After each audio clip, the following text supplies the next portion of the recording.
Welcome to Connecting the Dots, the podcast where we share our stories from the battlefield of consulting. I'm your host, Johnny Hill.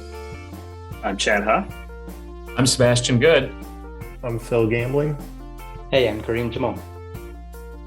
Today, we're discussing strategies and best practices for releasing new features and updates, and when it's better to do a lot of things all at once, or when maybe more of a slow drip approach is better. Let's get started.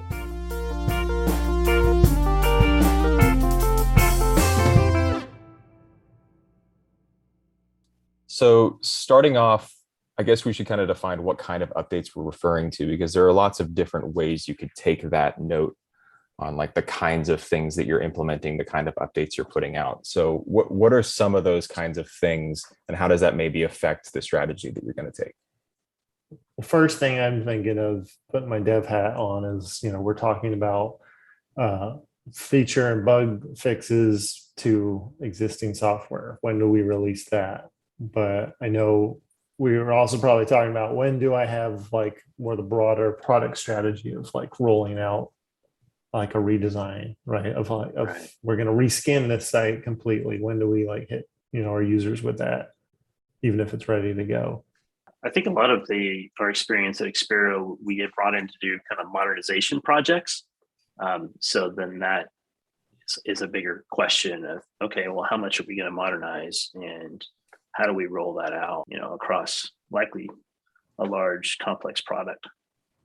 Yeah, and I think you want to combine that with the kind of the commerciality of it, right? Why are you modernizing it? Why are you doing a new interface for a new persona? Why? I mean, obviously you have to fix bugs, but why in the order you're fixing them in? And so I think there's an overprint you need to have of understanding sort of what the ultimate commercial objective or usability objective is. That comes up a lot in modernization, right? Why am I bothering to fix this system? It's because I want to capture new customers, stop losing old customers, capture a kind of customer I couldn't capture before, right? Unless you understand that, you may have trouble understanding why you should release what when. Well, and a key part of that, I think, is communication, like communicating clearly with users. Hey, here's what we've changed. Here's why we've changed it. Here's how to use it now, at least with new features, but also like just with bugs too. I know that's a big part, communicating to users. Hey, here's what we fixed. Here's those things that you told us were broken. Do you see anything else that we haven't fixed? Please tell us. Like, communication is just a big part of that, I think, in setting that expectation, because it's one thing to change stuff in the background and make improvements, but if you're not clearly communicating what's changed and why, it can also create distrust or frustration. It's like the whole why'd you move my cheese? Like, this button was always here and I liked it there. Now it's over here. What's the justification for that? Mm-hmm. Can you imagine being the project manager for Excel? Back in 1983, I learned how to do this, and I can't believe you changed it, right? I mean, that's a real thing. Mm-hmm. It does. It's happened. I was recently on a call with a customer that had used a version of a product for well over 20 years. And it's like, okay, more about this product and has seen all the different transition over the years. Their point of view is very different from somebody that's, greenfield coming in new. And it's always enlightening whenever you get to have that communication and you get to have the opportunity to talk to the customers and get their point of view on this type of effort in redesign. Something I think a lot about, which Chad, you as a UX designer is always front of mind for you, I'm sure, is what persona you're releasing to. At Expero, we focus mostly on products for experts, right? Expero expert. It's very clever. And those users are super invested. It's often very tight in their daily loop, a tool we're building, right? They have to get a vaccine someplace on time, or they're trading a large, block of someone's pension fund, right? And very small changes can have a huge impact to them. And that would definitely change how I would communicate, train, the pace of releases, as compared to like, how does Sebastian use Google Docs? Like, I use 10% of it. And if they move a button one day, I'll get over it, right? I'm not a professional author, for instance. That's where the critical, research happens, where you come up with a theory of, hey, we think this would be better. Or maybe we've heard from a few key customers that this feature would be really critical. And so then we got to validate that if we make that change, that it's actually going to improve, add value. But anytime we make those changes, as I think you mentioned, we have to factor in like what's the ripple effect to really large customers. You have documentation, even within internally, but oftentimes your customers will have, spent thousands of hours potentially training their users how to use a product. Exactly. And it's like, I've designed things before where I've gone in and I've shown somebody like, hey, don't you think this navigation is great? And it's like, yeah, Chad, that is amazing. That's so much better. But is it that much better to where I've got to go back and train the 10,000 people that I spent thousands of dollars doing and like all this time? Like, are you sure it's going to be that much better for them? And that's an interesting position to be put in. In that case, like is all at once is just not possible. The customer cannot absorb that. And as much as like the product person wants to see, like, I love it, I want to see it out there, but yeah, the ripple effects are just not feasible, so you would have to slow drip. Or maybe it pushes you towards that. Like if I'm pushing out a new way to enter a trade ticket to go in the finance market, or how to track an airplane on an air traffic controller, something every day, super mission critical, I better not change that thing every month for a year. They're going to go nuts and they're going to stop using my system, lose confidence in their trades, their airplanes. If I really need to make all these changes to unlock some new behavior or fix some sort of bugs, I think I probably do need to batch it up and say, look, we're going to release this over Christmas time, right? Give you some time to train on it and not at a market critical time. And we're going to do all these things at once. Plus, you're also going to browbeat us into leaving the old version behind too. And we're just going to have to deal with that. Yeah. Right. Yeah. There can be overlap there saying you can access the legacy version here and you can opt into the beta of the new version and familiarize yourself. You can always go back, give people a little bit of buffer. But yeah, that also has its pros and cons. That's really a critical point. No, well, thinking about the type of like control, is this maybe it's a push or a pull of updates? Like, are you pushing out updates that your users have to take, or is it something that they can opt into? Right, that is a major factor, I think, in the strategy you take. It comes to how you package it, right? You could say we're rewriting your trade ticket, or we could say we're introducing a new trade ticket, a whole new kind of thing. Or it's not even called a trade ticket. Maybe it's trade ideas. Maybe it's trade modeling. Whatever. It's a change, but it's packaged as a completely new thing they're opting into. Yeah.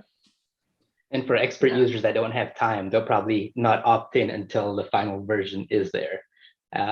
Because they just don't want to keep relearning, right?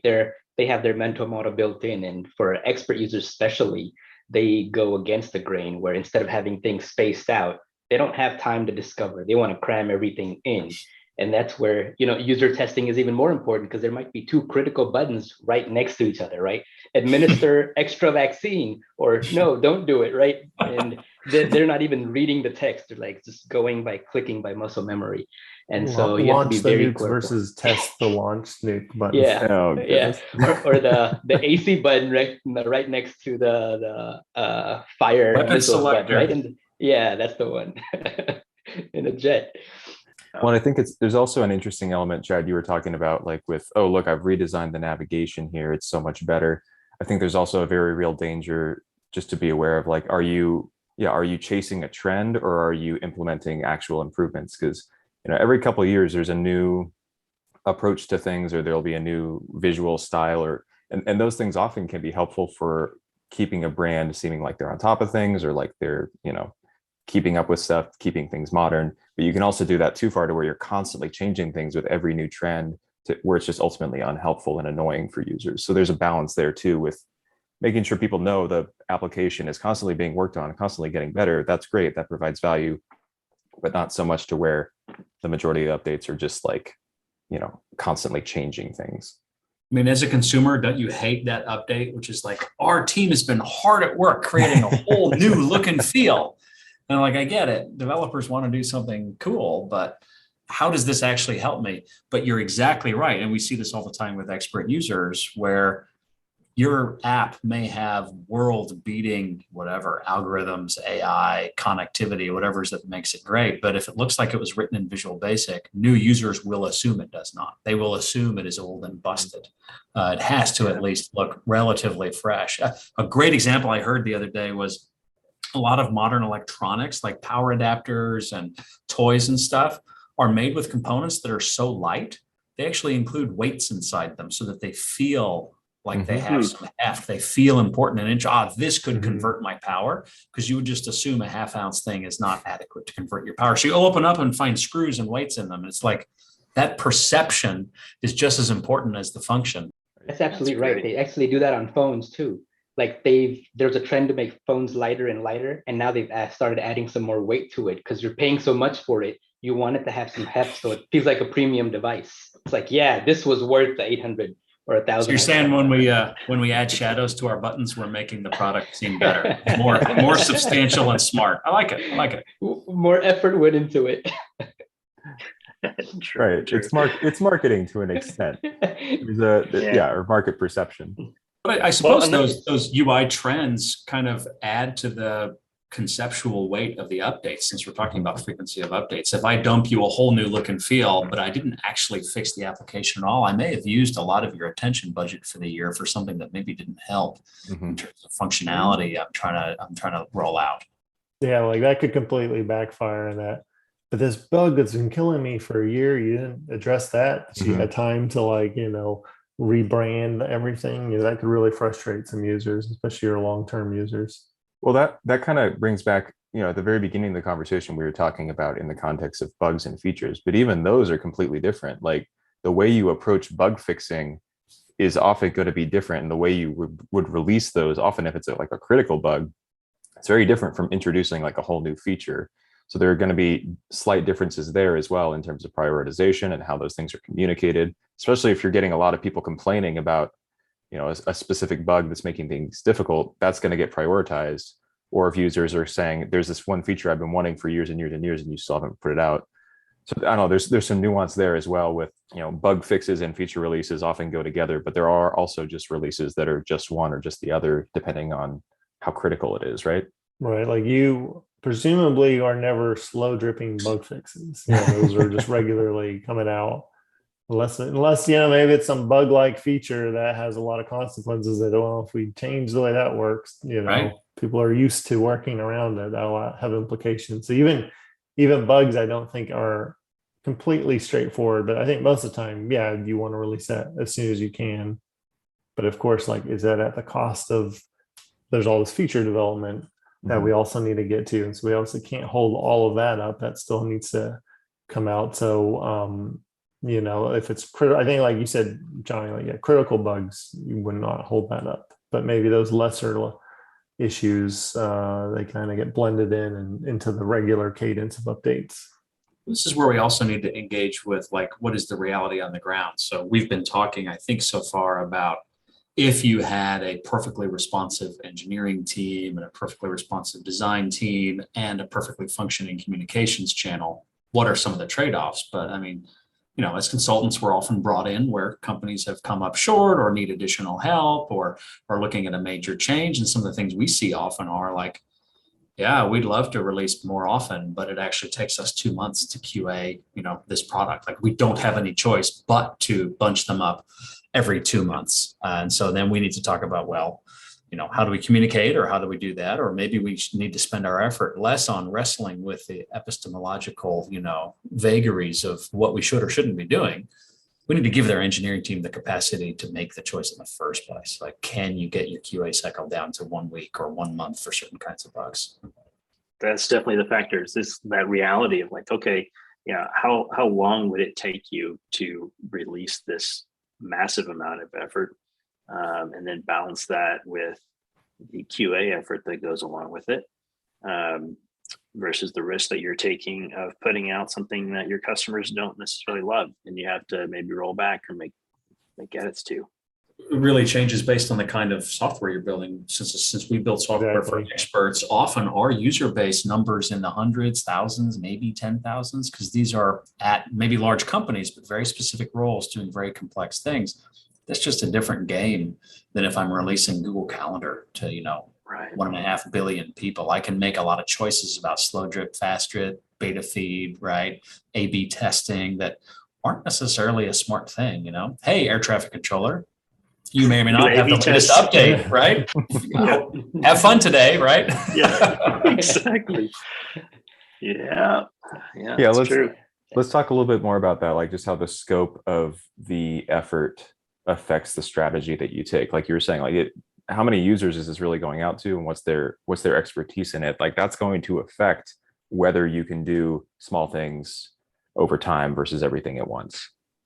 I think it's like what we're kind of alluding to is those Google Calendars are good examples. I presume that's a continuous delivery. They can make changes, down to the minute as needed. So it's not really ever an all at once. Everything's a slow drip, and everything's easier to roll back at this point. It's so mature, and it's a product it's a user base that can tolerate, changes here and there. But right, the flight controller, you can't just like roll things out on a daily basis like that. That has to have some scheduling, and I assume that does lend itself more to the all at once, because the kind of the things we've mentioned before. There's documentation, QA, training that just has to happen, and that probably always has to happen together.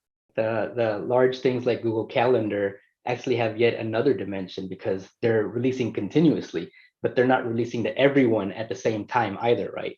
It's so massive that they have to sort of phase their rollouts over like 2 weeks or a month, like OS updates and stuff. And then be prepared to roll those back too if like a group that they just released to is having lots of issues. A factor here too might be how you flag the feature. So if you're putting out a feature, is it something that you again allow additional levels of opting in, and what is the kind of default behavior for the update? Oftentimes in projects I'm working on, we might put out a feature and enable it by default, but we might say, we're going to put out a feature and allow the admins to know that they can go in and enable this feature and this capability and opt into it, because they may not want this new amazing feature to be available for all of their users quite yet. They may want to kind of prompt their user base and say, hey, this is coming, kind of prepare them rather than just dropping it on them. Right. And then think about their full suite of tools that they would continue to use, or have been using. If you add a new feature that's ideally competing with another product, that customer base might be using the other product. There might be plans to transition over, but they may not want that level of control. And enterprise software, those customers are putting out money that they kind of demand a certain level of control. And they don't just want you putting stuff out there and be like, hey, no, we are paying for the control. That's why we're paying this amount per user and per seat or whatever it is. Please don't just put something out there that we don't have control over. So I also think a little bit about, and maybe it's sort of obvious that you have to consider this, but when you look at it at different levels, a developer or a UX designer, may say, hey, I've developed this optimization. I'll go back to my, financial instruments trading example. I've built this better way to enter a trading ticket. It's done, it's ready, it's tested, it should go out because there's a set of people that will like it. But what if that was basically built so that a new kind of trade or a new kind of price discovery could be done? And that kind of trade or price discovery or whatever can't happen until new sources of liquidity have been signed up to the market. There may be a whole sequence of things that happen commercially before that's really of value. And so now you're saying, how big is this thing I need to put out? And if it's sufficiently large, from a commerciality perspective, it may need its own push and education and training, even if many of the little individual pieces are available earlier. And it kind of goes against the grain of like continuous integration, continuous testing. It may be worth doing because of the commercial concerns. Yeah, because kind of as a follow-up to that, it almost makes me think about when you have a product that's ballooning, because there's so many features you're packing in, so many things you can do. When do you need to spin it off and say, this is actually its own thing now? Because that's a whole different way of approaching releasing updates, but it's also, I think, a valid option depending on the product and what you're trying to accomplish with it.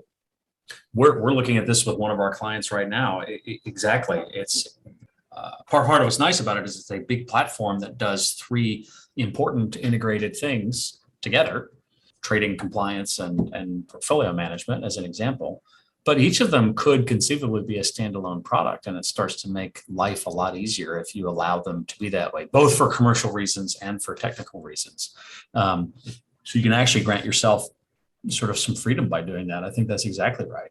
I think one other thing that we kind of discussed earlier, I think we could spend some more time talking about, is it also kind of depends on like the perspective that you're coming at. Are you in development or are you in project management? Like what kind of questions do you need to ask depending on the role you're in and your perspective on the project? Like that pretty dramatically affects things as well. I think like the life cycle, what stage is this project in? Is this completely new greenfield project and we're working on an MVP? So that user base, they will see everything all at once, but the stakeholders getting up to that point may want, give me everything we'll have a weekly demo and I want to see what you've got as we go. And it's kind of like, that is a slow drip, maybe relative to that project, but in the scheme of things, it's a lot coming out in a short amount of time. So depending on the project size, and I think the type of user base, like we've talked about before, something completely new, there's obviously going to be tolerance for all kinds of new stuff, but long, Excel 20, decades of history, a lot less, the user base is a lot less tolerant for that. So I think that's the question I would be asking is, who am I releasing to and how soon? If I'm trying to sell something inside my business, here's a better way to do things, or find a new customer base, the fact that there's new features every week could be actually a selling point, even if in its steady state, people don't want that state of change. But oh wow, this is really coming up. They were listening to me. This is really exciting. I can see how quickly this is going to adapt to what I need. That could be a really important way of gaining expert user confidence. And actually on the other side, maybe you've lost confidence because you haven't updated the app in a long time, or you've just lost control of quality or something. Going back and saying, hey, even though I know this is mission critical and you don't normally want this to update every week, I've been listening. This doesn't crash anymore. This is now faster. We added this feature. Can be a way of earning credibility, almost independent of what the actual feature is. It's about the relationship.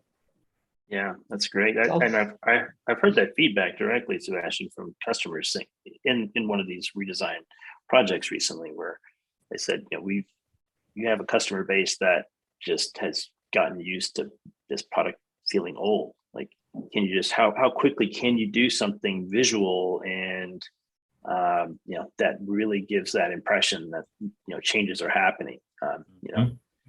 Sometimes we think about the visual aspect of UX as kind of being the afterthought, or maybe not as important. But in this case, sometimes it is a visual, change that the end user actually notices. They'll feel the performance improvements and everything that happens there, but a visual change is something that you can get reaction to as well. And there's a business strategy angle to it too, right? Because if you are sort of a new startup, you may need to continuously move stuff around and change it up to keep it fresh, so that the VCs are happy and the new users are happy, and all the PR sites are talking about you, like, hey, they're coming out with a new design, they're coming out with a new feature, right? Just to get your foot in the door and get your name out there. So there may be some of that driving it, versus Excel, who has sort of a standard base already of users. They don't need to do all that wow factor necessarily to keep their users engaged. That's a good point, because startups are also exploring product market fit, right? So you may be releasing new features, not necessarily because you have a spreadsheet like those guys at Excel do about just which subset of users are willing to pay which dollar for which extra formula. You may not know, right? You're just throwing it out there to see what happens. To your point, Kareem, maybe it's for publicity, on visual design. Maybe it's to test a new set of users, in which case, waiting all at once is maybe problematic. The gift you need is speed. And if things go well, that can fund the further exploration and other options. Yeah. But if you're waiting to just try to drop it all at once, someone else is going to either beat you to the punch or you're going to run out of money. Yeah, that's right. It makes me think of a company Kareem and I talk about a lot. So we were like Wise, they release things like low cost, generally like home IoT type products like cameras. They'll release new stuff all the time. And usually it's like it doesn't quite have everything I want, or there's some bug, but they're also good about getting regular updates out that just kind of keep us hooked to like, okay, I'll forgive them because this thing came out last month and it was, it was a little flaky, but then they got that bug fixed. Like, we're good. I tolerated that degree of like slowness to release like everything. But if they had waited till it was perfect, then yeah, someone would beat them to the punch. And that's kind of their strategy, is like get things out there, just keep throwing stuff at the wall while you catch up with what, once you know what your users actually want while it's out in the field. Right. Well, they're very sensitive to your persona. You're more excited to have the latest thing in play, Exactly. and Right. as to whether your lights actually will turn on or off, right? That's a persona. Yeah. Yeah, it's a common thing. Yeah, as Phil said, I just installed Wise floodlight over the weekend, and I installed it. It looks great, and there was a couple things I just couldn't do, and I was like, and then I got over it a few hours later, and I'm sure they'll fix it eventually. And that model works for them. Trying to connect this to one of my favorite stories about this topic is something I heard from Jared Spool years ago when eBay was almost in startup mode. Very early on, they had a yellow as a very strong visual brand color in their UI, and they, designers, product management, I'm sure, said, hey, we need to move towards white. Product photography against a white background is more common. Those kinds of things. You think of reasons why they would want to do it, and so they changed the background color from yellow to white, and their user base freaked out. My storefront that used to have yellow is no longer yellow. Now I'm not sure I'm in the same spot. Am I on the same website? Am I getting hacked? What happened? All this type of freak out feedback. So then they pulled it back, reverted back to the yellow, and then made a plan and said, all right, we release once a week. We're going to change the hex value on this yellow, and we're going to lighten it. And over the course of a year, we're going to get to white, and we'll see if anybody notices. So they did it, and they went from yellow to white, and they slowly transitioned, and nobody said anything about and noticed it because they just made a slower transition. So I've had this story, and I think about it often in terms of like, how are we pushing out updates? Are we just going to slowly do it? Is it something where we don't really want the UI to be the story? And can we slowly make improvements, and does that naturally work with how teams operate? Let's do a little bit at a time, test it, get some feedback, make sure we didn't break anything. Good, low risk, let's keep doing that. And then the potential to do larger redesign efforts and go, well, we could make a bigger change all at once. Or do we kind of trickle it out and say, like, we've come up with a plan for, moving a few things at once and not all of the cheese at once. That's interesting, because we talked earlier about the need for clearly communicating expectations with users. But there's a whole other case there when, we don't want that to be like the story that users are latching onto, or we don't want them to necessarily notice that we're changing this. We want them to notice we're changing that. But that is a lot less noticeable than this. So how can you like frame the story is a whole other part of it. That's interesting. Yeah. In this case, you really moved the cheese because it was yellow. So. It was. It was the yellow cheddar or sharp cheddar to a white cheddar. I think so. So I think that one of the important things here is to try to figure out for your application what pieces of the UI or the app are sort of the user's comfort elements and what are sort of ancillary elements, right? So in this case, the background was a comfort element. When that changed, they freaked out because they didn't feel safe anymore. They thought they got hacked or something, right? Similar example is the iPhone home button, right? That was their comfort button for people, where no matter where you are in the phone, you get lost, you can press that and it's always going to take you to your safe place. Once they remove that with the the swipe up and stuff like that, that was a hard transition for users. Yeah, it's like the navigation is still the same, like the structure of the operating system is still the same, but the way that the user navigated or the interaction was changed so drastically that it's kind of like moving navigation and products from, say, a top navigation to a left navigation or something, just changing the layout completely. The user has to reorient themselves as to where they are and what they're looking at. And those kinds of changes are ones where we want to make sure that if we put in that effort, that we're doing something that's going to be usable and useful. Yeah, that brings up just like being mindful of what are the potential dangers if you don't choose the right option for how to best release updates. Like, what could go wrong if you maybe should have done a slow drips gradual transition, instead you dropped it all at once, or vice versa? It depends on it depends on the software, right? Like everything could go wrong. Like it's just mission critical safety, like people's lives. What if Tesla just started releasing beta versions of full self-driving? They're not already doing that? I think you do opt into that, right? I don't have a Tesla. Other people seem to be opting into it, but driving on my road. Yeah, it's like, do you sign a waiver for that? Like, if we drive you off this cliff, like, hey, it's beta. It's beta, exactly. Yeah. I guess assuming it's not that mission critical, but yeah, I mean, it's a good point. It obviously depends on the case. I know the biggest danger usually is, oh, well, your users are going to up and leave. Like they'll say, peace out, I'm done. I'm not dealing with this. You move my cheese one too many times. But there are obviously other. Or they'll commit, like what we see. Indeed, maybe they're not, driving kids off a bridge or anything in this very extreme driving case. But if my job is to perform supply chain optimization or trade on behalf of a retirement fund, a lot of kinds of things we do here at the company, I may not have a choice but to use your system. In fact, in a lot of cases, even if I get banned, it doesn't matter because I'm not choosing which trading system I use, except in the very long run, my opinion matters. But day to day, I have to use this thing that my bank has purchased for me.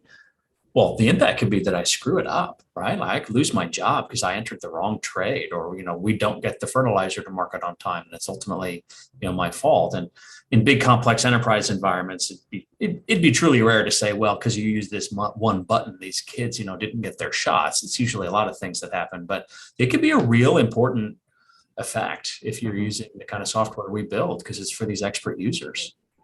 And there may be other limitations too, just based on how often you can release. So going back to the Google example, like Google, or let's take Gmail, who's coming out with a new sort of integrated UI, or they've started rolling it out already at least. If you've changed a little part of that, say you've changed a couple buttons or a sidebar with the new theme, you still can't just roll that out. That can't be slow dripped, right? You have to wait for the overall overhaul of that UI to be able to roll it out. So there's sort of granularity levels where you have to wait until you can even release that as a cohesive unit. Or another example, we worked with a client where we were changing out the underlying infrastructure and the graph database, and so we were going from DataStax Enterprise to Cassandra, which then affected Elasticsearch and other components as part of it.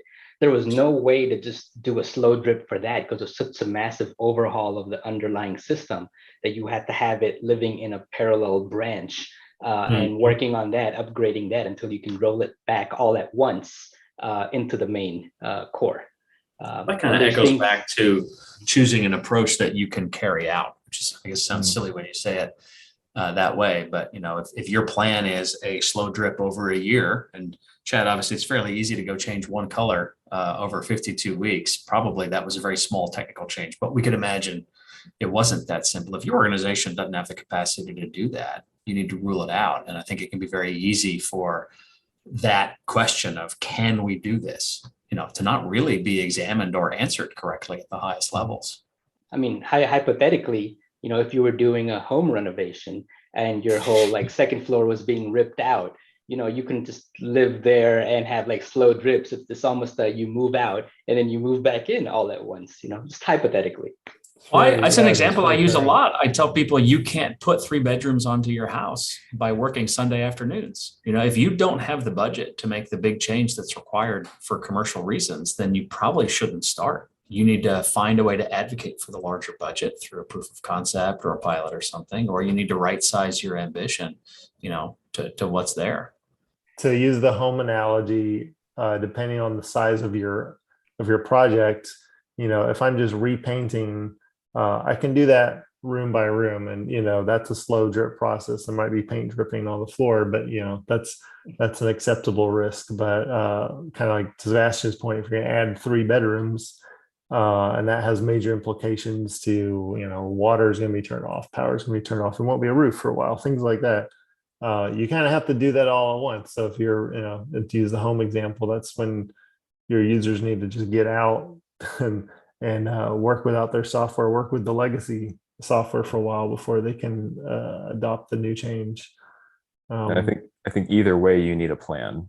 Like what Sebastian was saying, you need a plan. And you don't dive, you can't dive into it. And hopefully you're not, to go back to the software rollout, hopefully you're not discovering at the end of your release that you chose poorly, like that we should have, like, to use the color example, we should have done that in a slow release. They only learn that by trying to do it all at once up front and getting negative user feedback. So ideally, you'd have these conversations early in our project and you're not surprised by the results. And you're assessing as you're going too. It's not like we talked once at the beginning, hope it goes well. You're continuously, whether it's a slow drip or all at once kind of thing, you're continuously checking in and making sure you're still on the right course. I think in most cases, you're going to find it's a combination of the two. For instance, I can't add 2 bedrooms to my house by hacking on it Sunday afternoons, but once the bedrooms are in place, I can probably choose new bed sheets and buy some nice chairs and bookcases on Sunday afternoons, right? Like it's okay to kind of dribble some things and not others. That's what you said early on, Johnny, talking about the importance of communicating amongst the team and the customers and what the plan is. And just because you can't slow drip to your external clients and users doesn't mean you still can't slow drip internally, right? So you could still be testing those changes internally and committing and deploying it to staging and demo environments without affecting your users at all. And that's something you should obviously always be doing.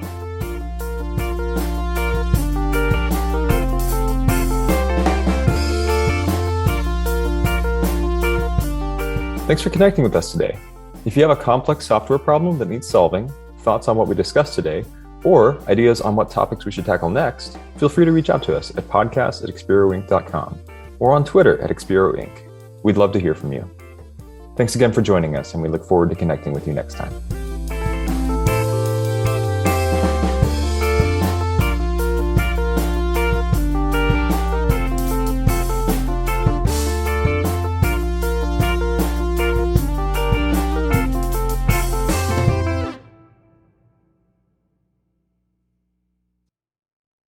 Today's episode is not sponsored by Wise, but we'll reach out to them for a sponsorship. That's a wise move. Yes.